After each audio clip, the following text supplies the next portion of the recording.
गौरव की बात है कि ऐसे महान व्यक्तित्व सरदार वल्लभ भाई पटेल,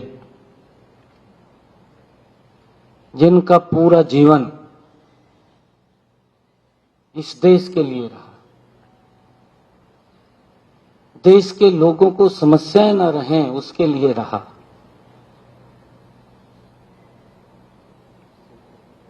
कि आने वाले समय के अंदर लोगों को किन किन दिक्कतों से गुजरना पड़े, उन दिक्कतों में आने वाली पीढ़ियां न रहें, वो खुली हवा में सर ऊंचा करके वो घूम सकें, सांस ले सकें। एक बड़ी भूमिका सरदार वल्लभ भाई पटेल की इस देश की एकता में रही और आज हम सब के लिए ये गौरव और गर्व का दिन है कि ऐसे महान व्यक्तित्व को आज हम याद कर रहे हैं, उनकी 150वीं जन्म जयंती के अवसर के ऊपर। बताया भी है उनके बारे में, उन्होंने क्या क्या काम किए हैं। सरदार वल्लभ भाई पटेल उच्च कोटि के प्रशासनिक व्यक्ति भी थे और सरदार वल्लभ भाई पटेल एक उच्च कोटि के राजनेता भी थे। हम जब उनके जीवन की तरफ देखते हैं कि जो फैसला वो करते थे, उस फैसले को अंतिम परिणाम तक पहुंचाने का मादा अगर किसी में था तो वो सरदार वल्लभ भाई पटेल के अंदर था। और उनकी दृढ़ इच्छा ही थी कि हमारे देश की जो छोटी बड़ी 562 रियासतें, ये कोई साधारण व्यक्ति नहीं कर सकता। जिसके अंदर करने की कोई इच्छा शक्ति है, दृढ़ इच्छा शक्ति है, और उसी का परिणाम है कि सरदार वल्लभ भाई पटेल ने 562 रियासतों को एकजुट करके अखंड भारत का निर्माण वो सरदार वल्लभ भाई पटेल ने किया। उन समस्याओं का समाधान किया। अलग अलग पॉकेट्स में अलग अलग शासन तंत्र चलता था और ज्यादातर लोग उस शासन तंत्र के कारण, क्योंकि अलग अलग झगड़े भी रहते थे, कोई आकर के दूसरे को दबा लेता था, उसको प्रशासन करता था, और फिर अंग्रेजों ने भी आकर के कितना बड़ा अत्याचार किया, धीरे धीरे करके पूरे भारत को अपने कब्जे में लेने का और देश के लोगों का शोषण करने का काम किया। हम देखते हैं कि जब अंग्रेजों का शासन था उस समय उन्होंने कानून भी अपने तरीके से बनाए, क्योंकि वो कानून जो बनते थे वो उनकी सुविधा के अनुसार बनते थे, वो भारत के नागरिकों की सुविधा के अनुसार नहीं थे। उनके प्रति अगर कोई आवाज उठाता था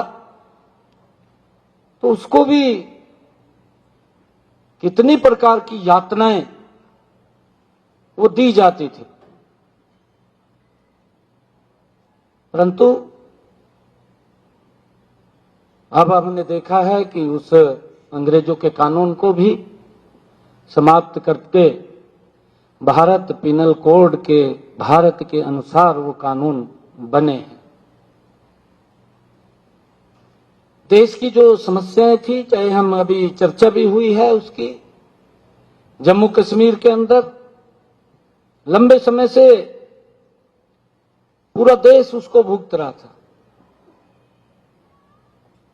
सबसे बड़ा तो यही एक मैं मानता हूं कि इतना बड़ा पाप हुआ है कि हम सब देश के लोग अगर आराम से रह रहे हैं तो पार्टीशन की जरूरत कैसे पड़ गई?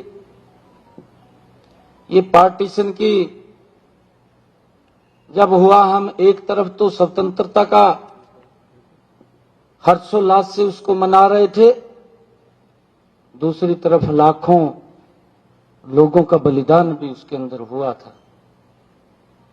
हमारे वो क्रांतिकारी वीर जिन्होंने इस भारत मां की स्वतंत्रता के लिए, उनकी गुलामी की जंजीरों को काटने के लिए अपने आप को कुर्बान किया।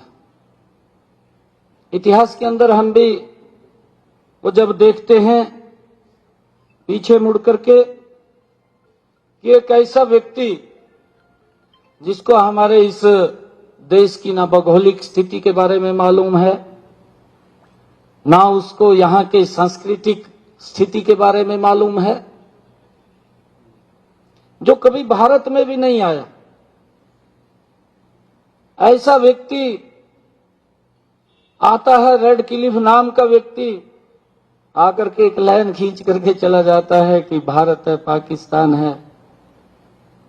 एक तरफ हम देखते हैं ऐसे लोग पुरुष सरदार वल्लभ भाई पटेल की तरफ अगर नजर डालते हैं, जिन्होंने अपने कार्यकाल में जो इस भारत के प्रथम गृह मंत्री थे, और ऐसा कार्यकाल उनका रहा कि उन्होंने अपनी दृढ़ इच्छा शक्ति से इस भारत को एकता के सूत्र में पिरोने का काम अगर किसी ने किया तो सरदार वल्लभ भाई पटेल ने किया, जिसको आज हम स्मरण भी कर रहे हैं, जिसको याद भी कर रहे हैं। मुझे तो गर्व होता है कि इतने लंबे वर्षों के बाद अगर किसी ने सरदार वल्लभ भाई पटेल को सच्ची श्रद्धांजलि दी है, हमारे भारत के तत्कालीन प्रधानमंत्री और गुजरात के पूर्व के मुख्यमंत्री आदरणीय नरेंद्र मोदी जी ने अगर सच्चे अर्थों में सरदार वल्लभ भाई पटेल को किसी ने याद किया है तो नरेंद्र मोदी जी ने किया है। और जो समस्याएं भी रह गई थी, उन समस्याओं का भी समाधान किया है। ये दृढ़ इच्छा शक्ति का ही परिणाम है। किस प्रकार का वातावरण खड़ा हुआ? हमारे ही देश के लोग इस प्रकार का वातावरण खड़ा करते हैं। क्या उनकी इच्छा शक्ति है? क्या उनकी सोच है? अगर धारा 370 समाप्त हो गई, जिसको पूरा देश भुगत रहा था, हमारे नौजवान जिस पीड़ा को सहन कर रहे थे, मेरे देश के नागरिक जिस पीड़ा से जूझ रहे थे, एक भय का वातावरण उसके कारण पूरे देश के अंदर था। हम देखते थे कि बॉर्डर से आतंकवादी आता था और किसी न किसी देश के कोने में जाकर के लोगों के ऊपर किस प्रकार से उन लोगों को मौत के घाट उतार देते थे, देखते रहते थे। एक भय का वातावरण रहता था। ट्रेन में भी जाएं तब भी व्यक्ति सोचता था पता नहीं क्या हो जाएगा, हो जाता था। भीड़ भाड़ वाले इलाकों में हो जाता था। परंतु ये दृढ़ इच्छा शक्ति का ही परिणाम है कि उस ऐसे कानून धारा 370-35 से, जिससे जम्मू कश्मीर के लोग तो पीड़ित थे क्योंकि उनके आगे भी विकास के अंदर वो बाधा बने हुए थे, परंतु पूरा देश भी उस समस्या से जूझ रहा था। उस धारा 370 को भी समाप्त करके सच्ची श्रद्धांजलि सरदार वल्लभ भाई पटेल को आदरणीय नरेंद्र मोदी जी ने देने का काम किया है। आज ये पूरा देश, हम जब देखते थे कि एक ही देश के अंदर 2 संविधान थे, 2 निशान थे, 2 वहां के प्रधान थे, परमिट लेकर के जम्मू कश्मीर के अंदर जाना पड़ता था, बिना परमिट के अंदर नहीं जा सकते थे। ये किस प्रकार की स्वतंत्रता थी? अरे एक रियासत ही बची थी उस रियासत के अंदर इतनी बड़ी दिक्कतें आई। और अभी हमारे चीफ सेक्रेटरी साहब ने कहा, हैदराबाद के निजाम जो ये बोलता था कि मैं भारत के अंदर शामिल नहीं होऊंगा, ये सरदार वल्लभ भाई पटेल की ही दृढ़ इच्छा शक्ति थी कि हैदराबाद के निजाम को भी सरेंडर करके भारत के अंदर विलय करने का जो निर्णय हुआ है वो सरदार वल्लभ भाई पटेल को ही जाता है, उसी की दृढ़ इच्छा शक्ति है। और हम देखते हैं, आज मुझे इस अवसर के ऊपर डॉक्टर श्यामा प्रसाद मुखर्जी, एक ऐसे महान व्यक्तित्व जिन्होंने इस परमट प्रथा के प्रति यात्रा शुरू करके उसको समाप्त करने का काम किया कि जम्मू कश्मीर ये भारत का मुकुट, ये हमारे से कैसे अलग हो सकता है। और जिन लोगों ने इस भारत को दो भागों में बांटा है वो कौन लोग थे, उनकी इच्छा क्या थी? क्या राजनीतिक इच्छा के कारण ही उन्होंने देश के अंदर इस प्रकार का सिस्टम को खड़ा करने का काम किया?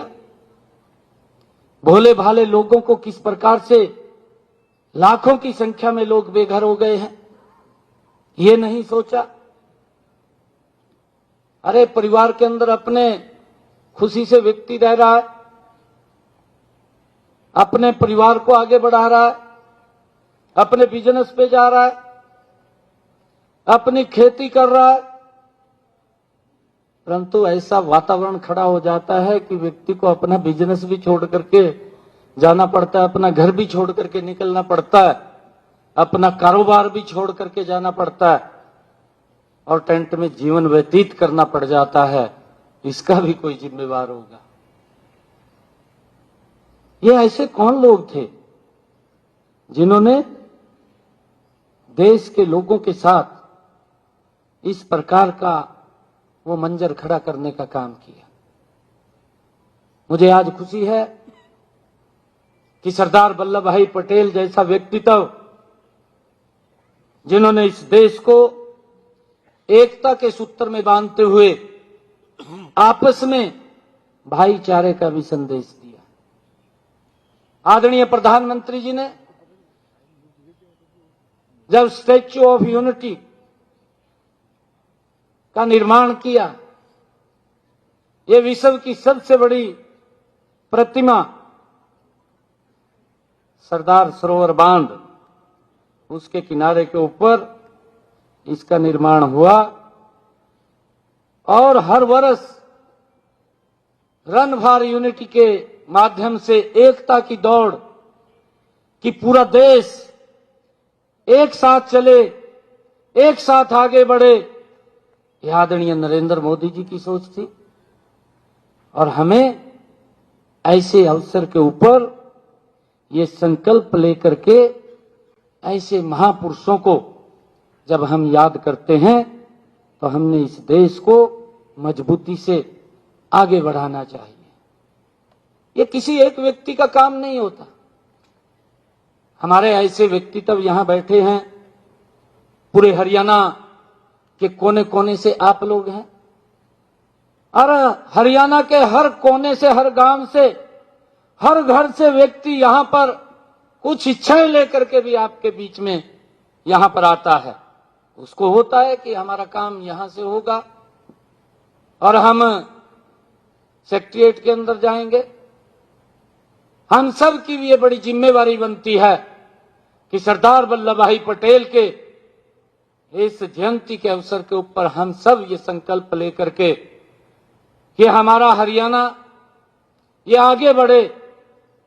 अगर लोगों की जो दिक्कत है, कोई समस्या है, उनकी कोई अपेक्षा है, हम सामूहिक रूप से ये संकल्प लेकर के आगे बढ़ते हुए उनको पूरा करने का काम हम सब मिलकर के करें, ये संकल्प लेने की आज आवश्यकता है। और मैं ये, क्योंकि सरदार वल्लभ भाई पटेल को जब हम उनकी जन्म जयंती के ऊपर एकत्र आए हैं तो उनको समर्पित, उनको याद करते हुए आदरणीय प्रधानमंत्री जी के उस संकल्प को, जो आदरणीय प्रधानमंत्री जी ने संकल्प लिया कि मेरा भारत 2047 तक ये विकसित भारत बनेगा, और उस विकसित भारत में देश के प्रदेश के, मेरे हरियाणा प्रदेश के 2,80,00,000 लोगों का बड़ा योगदान उसके अंदर है। यह किसी एक विशेष व्यक्ति का काम नहीं होता, यह हमें सामूहिक निर्णय लेने होते हैं, सामूहिक फैसले लेकर के उसके ऊपर आगे बढ़ना होता है। जिस भारत मां के लाल ने इस भारत को अखंड भारत बनाने का काम किया, उनकी जन्म जयंती के ऊपर हम ये संकल्प लें कि आदरणीय प्रधानमंत्री जी के उस संकल्प को हम सब मिलकर के पूरा करेंगे। हरियाणा भी आदरणीय मोदी जी के साथ खड़ा होकर के उस विकसित भारत में अपना महायोगदान देगा, और हम हरियाणा के साथ साथ भारत को विकसित राष्ट्र बनाने में हरियाणा के सभी नागरिक मजबूती से आदरणीय प्रधानमंत्री जी के साथ खड़े होंगे। ऐसा हमें आज ये संकल्प लेने की आवश्यकता है। मैं आज आप सबको सरदार वल्लभ भाई पटेल जी के 150वीं जन्म जयंती पर बहुत बहुत बधाई भी देता हूं, शुभकामनाएं भी देता हूं। जो ये कार्यक्रम उनके चलने वाले हैं, जहां जहां पर भी हम सब की कोई जिम्मेवारी, जिसमें क्योंकि व्यक्ति का कैरेक्टर होता है और उस कैरेक्टर के अनुसार ही जिस प्रकार का काम उसके जिम्मे आता है, वो अपनी जिम्मेवारी को निर्वहन करते हुए उस काम को आगे बढ़ाता है। और जहां भी कहीं पर भी हम बैठे, जिस भी सीट के ऊपर बैठे या जिस भी पद के ऊपर हम बैठे हैं, मेरा आग्रह है कि हम सब ये संकल्प लेकर के हरियाणा के लोगों के हित में ये संकल्प लेकर के हम आगे बढ़ेंगे। आज सरदार वल्लभ भाई पटेल जी की जन्म जयंती, राष्ट्रीय एकता दिवस के अवसर के ऊपर कि हम लोगों की उन अपेक्षाओं के ऊपर खरा उतरेंगे और उनको जो आवश्यकताएं हमसे हैं, हम उन आवश्यकताओं को भी पूरा करने का काम आने वाले समय के अंदर मिलकर के करेंगे। ऐसी मेरी आप लोगों से अपेक्षा है। आप सबको मैं बहुत बहुत बधाई देता हूं, शुभकामनाएं देता हूं, और हम एक प्रतिज्ञा भी लेंगे अब खड़े होकर के। मैं आप सबको आज राष्ट्रीय एकता दिवस के अवसर के ऊपर बहुत बहुत बधाई और शुभकामनाएं देता हूं। सरदार वल्लभ भाई पटेल जी जैसा व्यक्तित्व आज हम सब के पास है, जिसको हम आज याद कर रहे हैं, उनके कार्यों को याद कर रहे हैं, उनकी नीतियों को याद कर रहे हैं, और उन कार्यों और नीतियों को हम आगे बढ़ाते हुए इस हरियाणा को आगे बढ़ाने का काम करेंगे। ऐसी मेरी अपेक्षा। आप सबका बहुत बहुत धन्यवाद। हम अभी शपथ लेंगे। मैं सत्य निष्ठा से शपथ लेता हूं कि मैं राष्ट्र की एकता, अखंडता और सुरक्षा को बनाए रखने के लिए स्वयं को समर्पित करूंगा और अपने देशवासियों के बीच यह संदेश फैलाने का भी भरसक प्रयत्न करूंगा। मैं यह सब अपने देश की एकता की भावना से ले रहा हूं, जिसे सरदार वल्लभ भाई पटेल की दूरदर्शिता एवं कार्यों द्वारा संभव बनाया जा सका। मैं अपने देश की आंतरिक सुरक्षा सुनिश्चित करने के लिए अपना योगदान करने का भी सत्यनिष्ठा से संकल्प करता हूं।